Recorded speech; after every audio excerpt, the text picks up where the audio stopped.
Boa noite, o Nihon Nacional News está no ar, com os fatos que movimentam o dia.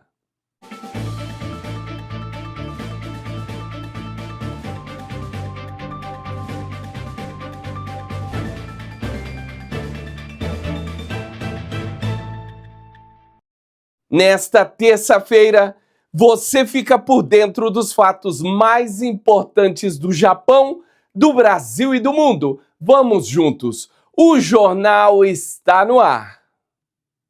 Nihon Nacional News. Oferecimento especial: Mundial Foods, HBN Tour, BJ Connection, BRJP Seguros, Açaí Motion e Coa.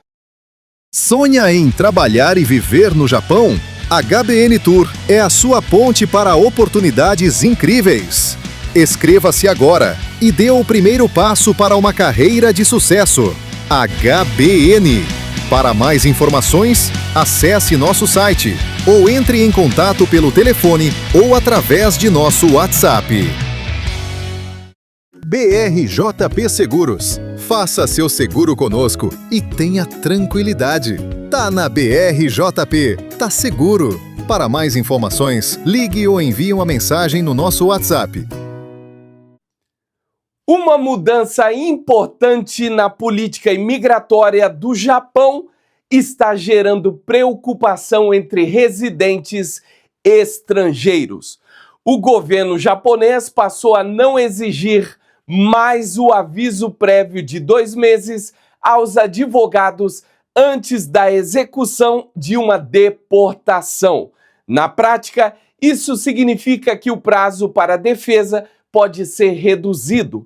Antes, advogados tinham mais tempo para organizar recursos e pedidos. Agora, o processo pode avançar com menor antecedência. A medida foi implantada após revisões na Lei de Controle de Imigração, com o objetivo de tornar os processos mais ágeis. Mas organizações de apoio a estrangeiros alertam que isso pode dificultar a defesa de residentes em situação vulnerável. Para a comunidade brasileira, que é uma das maiores do Japão, essa notícia chama a atenção. Muitos vivem há décadas no país, têm filhos nascidos aqui, carreira construída. E embora a maioria esteja em situação regular, o recado é claro: organização documental e informação são essenciais. A imigração japonesa continua sendo uma das mais rigorosas do mundo e essa mudança mostra que o sistema está em transformação, se tornando ainda muito mais rigoroso. Você confere agora as principais notícias que agitaram o Japão. A reportagem é de C.E. Rodrigues. A primeira-ministra do Japão, Sanae Takaichi, anunciou que pretende revisar o chamado sistema discricionário como parte da agenda de reforma do estilo de trabalho no país. O modelo permite que empregadores e funcionários definam previamente a carga horária presumida para cálculo de salários sem considerar necessariamente as horas reais trabalhadas. Críticos afirmam que isso pode abrir espaço para jornadas excessivas e até funcionar como forma de evitar pagamento de horas extras. Dados do Ministério do Trabalho indicam que, na prática, empregados sob esse regime trabalham em média cerca de 50 minutos a mais por dia do que o previsto. Enquanto a Keidanren defende maior flexibilidade para aumentar a competitividade internacional, a presidente da Rengo, Tomoko Yoshino, alerta que o sistema pode colocar em risco a saúde dos trabalhadores. Atualmente, menos de 2% dos trabalhadores japoneses estão sob esse regime, mas o debate deve se intensificar nas próximas semanas. O Japão planeja sediar em março, em Tóquio, uma conferência internacional informal para tentar destravar as negociações de um tratado global voltado à redução da poluição por plástico. O encontro deve reunir cerca de 15 países e regiões, incluindo os Estados Unidos, Arábia Saudita e União Europeia, com o objetivo de encontrar pontos de convergência antes das negociações oficiais, que envolvem aproximadamente 180 nações. As conversas anteriores fracassaram por divergências sobre regras de produção de plástico. Agora, o Japão tenta usar a sua diplomacia para aproximar posições em um cenário internacional mais complexo. O lixo plástico é hoje um dos maiores desafios ambientais do mundo, contaminando rios e oceanos e gerando riscos à saúde por meio dos microplásticos. Ainda falando sobre reforma trabalhista, o governo japonês decidiu flexibilizar a chamada barreira do 1,3 milhão de ienes, regra que faz com que trabalhadores que ultrapassem essa renda anual deixem de ser dependentes e passam a pagar contribuição ao seguro social. A partir de abril, o Ministério da Saúde, Trabalho e Bem-Estar vai mudar o cálculo da renda anual para quem recebe apenas salário, desconsiderando valores difíceis de prever no contrato como horas extras. Assim, mesmo que o total ultrapasse 1,3 milhão de ienes por causa de trabalho adicional, o status de dependente poderá ser mantido. A medida tenta combater o fenômeno do controle de renda, quando pessoas reduzem a carga horária para não perder benefícios. Atualmente, cerca de 6,4 milhões de pessoas estão nessa categoria, conhecida como segurados do tipo 3 do Sistema Público de Pensões. O governo também pretende aprofundar o debate sobre o impacto da regra na carreira profissional, especialmente das mulheres. A Venezuela recebeu mais de 1.550 pedidos de anistia desde a aprovação da nova lei, informou no sábado o presidente da Assembleia Nacional da Venezuela, Jorge Rodrigues, em entrevista à televisão estatal. Rodrigues afirmou que os pedidos estão sendo atendidos de forma imediata e que centenas de presos já começaram a ser liberados com base na legislação. A lei foi aprovada em segunda e última votação na última quinta-feira, por unanimidade pelos parlamentares, e imediatamente promulgada pela presidente interina Delcy Rodrigues. A tramitação ocorre em meio ao 5º dia de greve de fome de familiares de detentos que aguardam a liberação. O texto prevê a liberdade de detidos e o cancelamento de outras medidas impostas pelo governo, abrindo a possibilidade de opositores que vivem no exterior retornarem ao país. No entanto, organizações de direitos humanos têm criticado a lei por considerá-la limitada e insuficiente para garantir o alívio amplo aos presos políticos ainda encarcerados na Venezuela. A aprovação da anistia ocorre em contexto de mudanças políticas no país e pressões internas e externas por avanços em direitos e liberdades civis. Vamos falar sobre cultura? Confira os destaques da nossa agenda.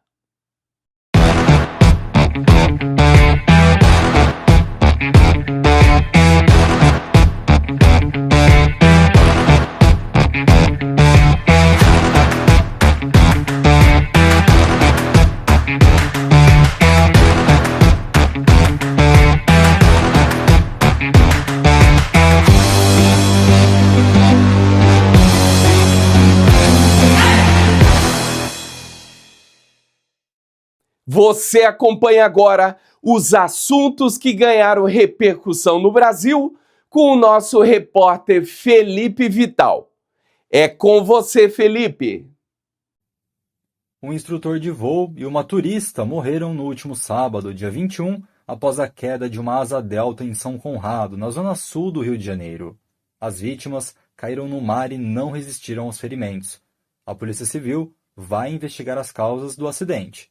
Segundo testemunhas, a queda ocorreu no momento em que os dois se aproximavam da pista de pouso. Há relatos de que a asa delta teria sofrido um dano pouco antes do impacto. O Corpo de Bombeiros do Estado do Rio de Janeiro foi acionado por volta das 11h15 da manhã e mobilizou motos aquáticas e helicópteros para o resgate. As vítimas receberam os primeiros socorros ainda na areia. O piloto, identificado como Rodolfo Pascoal, morreu no local. Já a turista norte-americana Jenny foi socorrida em estado grave e encaminhada ao Hospital Municipal Miguel Couto, mas não resistiu. Fique agora com as notícias mais relevantes da comunidade brasileira no Japão, com a nossa repórter Franciele Tsutsumi. A província de Ibaraki informou que irá adotar um programa de recompensa financeira para as pessoas que denunciarem estrangeiros, atuando sem um visto apropriado. A previsão é que o sistema comece a valer no ano fiscal de 2026, já contemplado na proposta orçamentária anunciada em 18 de fevereiro. De acordo com o governador Kazuhiko Oigawa, a ação tem como objetivo reduzir os casos de trabalho irregular na província, que ocupa o primeiro lugar no país, pelo terceiro ano seguido nesse tipo de ocorrência. Dados da Agência de Serviços de Imigração mostram que em 2024, mais de 14 mil estrangeiros foram flagrados em situação irregular no Japão, sendo 3.452 somente em Ibaraki.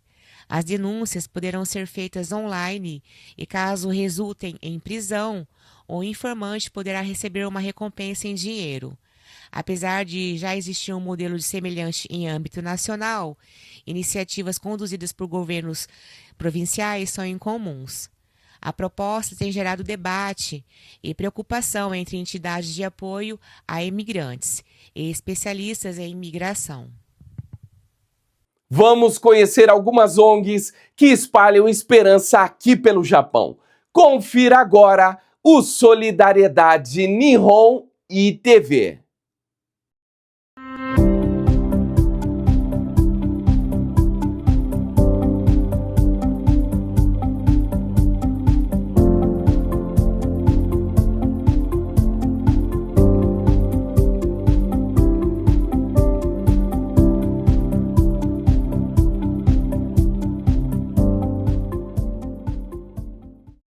Somente este ano, cerca de 400 mil crianças foram internadas na Etiópia por causa da desnutrição aguda, gravíssima. E o que nós temos feito para mudar essa realidade?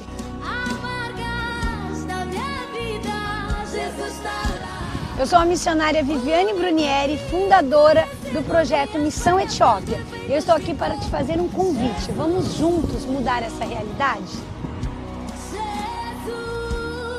Existem 3 maneiras de você contribuir com a Missão Etiópia. A primeira é orando e intercedendo. A segunda, contribuindo financeiramente através do Pix que está na tela. E a terceira, compartilhando esse vídeo com o maior número de pessoas para que mais crianças etíopes sejam resgatadas e não venham mais morrer de fome.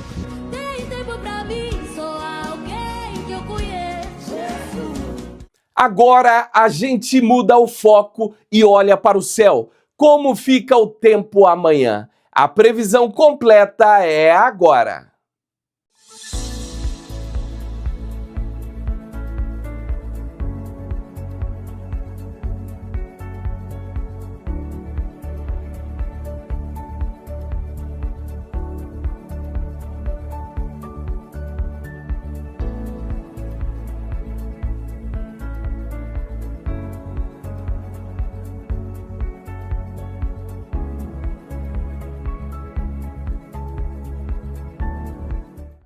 O Nihon National News vai ficando por aqui e eu quero te agradecer. Muito obrigado pela sua audiência e até amanhã.